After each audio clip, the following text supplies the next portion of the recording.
तो आज हमें शुरू करना है मैक्रो इकोनॉमिक्स का चैप्टर नंबर 2। तो देखते हैं हम लोगों को चैप्टर नंबर 2 में क्या क्या पढ़ना है और क्या क्या आना है। चलिए शुरू करते हैं इस वीडियो को।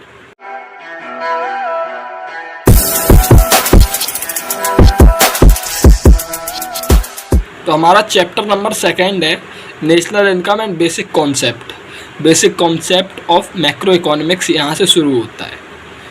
तो जैसा कि आप लोगों को पता चल ही गया होगा कि हम लोगों को 50% syllabus in the form of MCQs के फॉर्म में करना है नवंबर दिसंबर तक।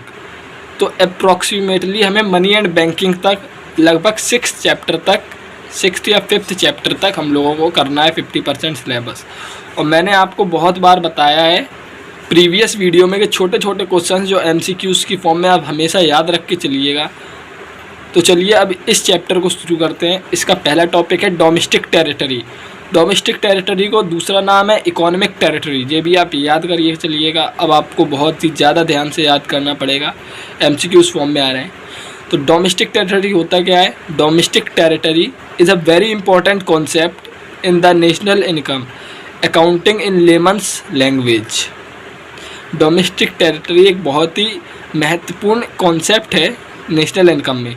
जो लेमन्स एक बहुत बड़े इकोनॉमिस्ट थे, उन्होंने ये कहा था डोमेस्टिक टेरिटरी का मतलब होता है political frontier of a country. Political frontier मतलब क्या होता है? तो पॉलिटिकल फ्रंटियर मतलब ये होता है जो भी कोई भी कंपनी या कोई भी चीज़ अपने इंडिया में लोकेटेड है लेकिन है वो एब्रॉड की, तो वो अपने इंडिया की ही डोमेस्टिक टेरिटरी होगी। कोई भी चीज़ हो एक्सेप्ट कुछ चीज़ें होती हैं in addition to political frontier of the domestic territory are also include. कौन कौन सी चीज़ें छोड़कर? Ships and aircraft. जो शिप्स होती हैं, जहाज और प्लेन्स जो कि ओन्ड एंड ऑपरेट, जो कि ऑपरेट किए जाते हैं और जो कि अधिकार होता है जिस भी कंट्री का उस पर, शिप्स पर और प्लेन पर। तो वो किसी भी कंट्री में उड़ रहे हों या किसी भी कंट्री में हों तो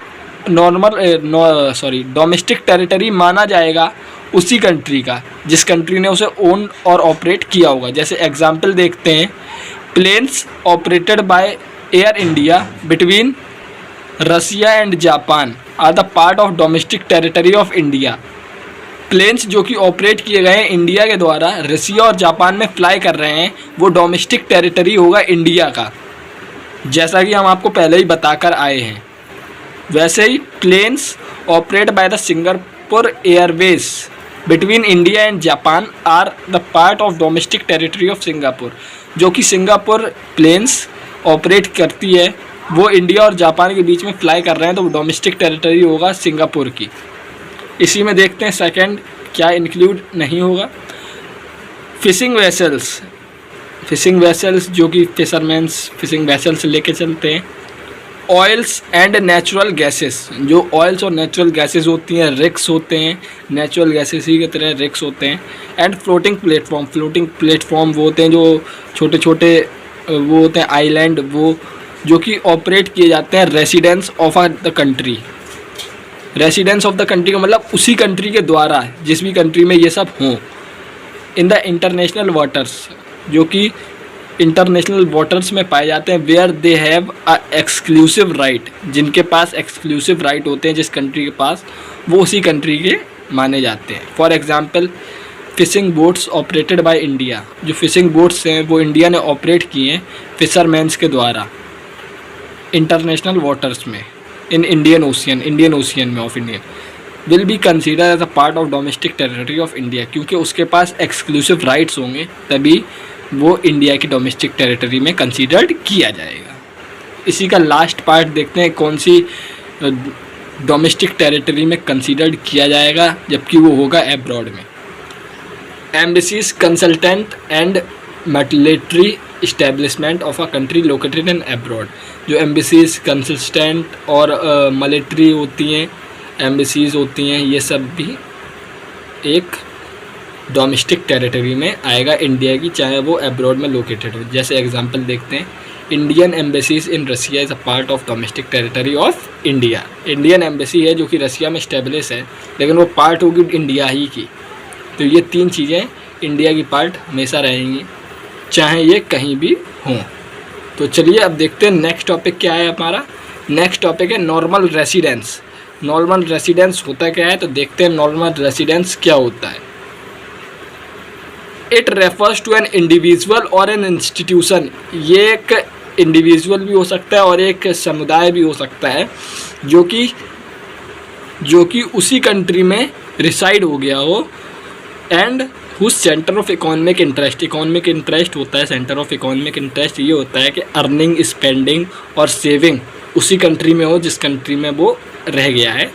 also lies on his country, उसी कंट्री में, जैसा कि मैंने आपको बताया वो नॉर्मल रेसिडेंस होता है। क्लियर वर्ड्स में बोला जाए, अगर कोई भी पर्सन एब्रॉड से आया है इंडिया में, अगर वो मोर देन 1 ईयर्स इंडिया में स्टे कर गया तो वो नॉर्मल रेसिडेंस ऑफ इंडिया माना जाएगा। एक पर्सन एक कंट्री का सिटीज़न और नॉर्मल रेसिडेंस भी हो सकता है। ये एक बहुत ही इंपॉर्टेंट कॉन्सेप्ट है, आप बहुत ध्यान से पढ़िएगा, इसे MCQs में ज़रूर आ सकता है कि एक पर्सन एक कंट्री का नॉर्मल रेसिडेंस और एक कंट्री का सिटीज़न हो सकता है। देखते हैं, centre of economic interest implies 2 things. Centre of economic interest क्या इम्प्लाइज करता है? 2 थिंग्स पे। द रेसिडेंस लिव्स और locate with in the domestic territory.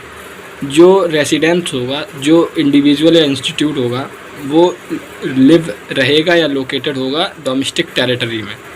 Second देखते हैं, the residence carries out some basic economic activities of earning, spending and accumulation, कि वो अपना वहाँ पर कमाए भी, खर्च भी करे और सेव भी करे उसी लोकेशन में जिसमें वो रिसाइड हो गया है। तो देखते हैं, the following are not included under the category of normal residence.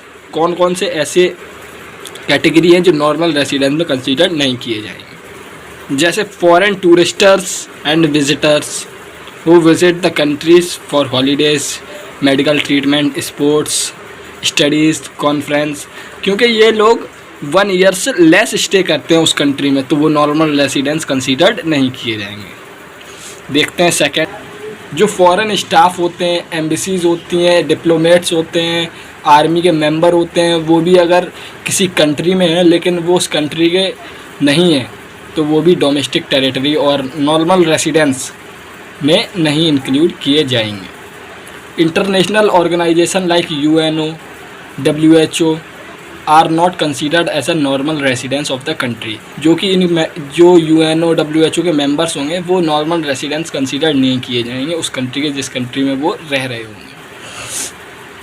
तो इसी के साथ थर्ड पॉइंट देखते हैं, crew members of foreign vessels, commercial travellers and seasonal workers provided their stay less than 1 year. देखिए आ गया लेस देन 1 ईयर।